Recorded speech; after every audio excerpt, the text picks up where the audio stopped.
नागाव येथे भव्य इंद्रध्वज महामंडल विश्वशांती आराधना महोत्सवास दिमाखात सुरुवात.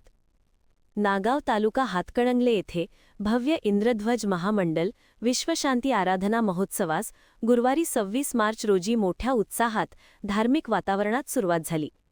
हा महोत्सव मंगळवार दिनांक 31 मार्चपर्यंत सुरू राहणार आहे.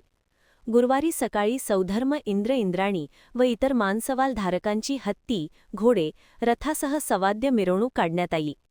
मंदिरासमोरील व मुख्य मंडपासमोरील ध्वजारोहण व उद्घाटन मानसवाल धारकांच्या हस्ते संपन्न झाले. त्यानंतर सर्वांचा मंडपामध्ये प्रवेश झाला. त्यानंतर आचार्य महाराजांची आवर्चर्चा पार पडली.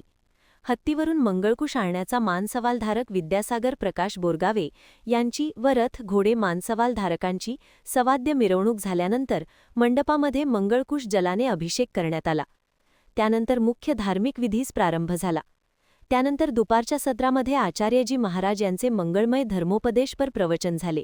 यानंतर श्री लक्ष्मीसेन भट्टारक पट्टाचार्य यांचे आगमन झाले. संध्याकाळच्या सत्रामध्ये मानसवाल धारक सर्जेराव धनपाल सोळंकुरे यांची हत्तीवरून व घोडेरथधारक मानसवाल धारकांची सवाद्य मिरवणूक काढण्यात आली. त्यानंतर सांस्कृतिक कार्यक्रमास सुरुवात झाली. शेवटी संगीत आरती मानसवाल धारक मगदूम परिवार यांच्या हस्ते गुरुवारच्या कार्यक्रमाची सांगता करण्यात आली. या 2 दिवसांमध्ये इंद्रध्वज महामंडल विश्वशांती आराधना महोत्सवाला कोल्हापूर, सांगली जिल्हा तसेच कर्नाटकातील हजारो श्रावक श्राविकांनी उपस्थिती लावून आशीर्वाद घेतले.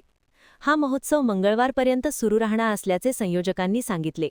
या कालावधीत विविध धार्मिक सांस्कृतिक कार्यक्रमांचे आयोजन केले असून जास्तीत जास्त श्रावक श्राविकांनी भेट देण्याचे आवाहन करण्यात आले आहे. महान कार्य न्यूजसाठी विद्याधर कांबळे, पुलाची शिरोली.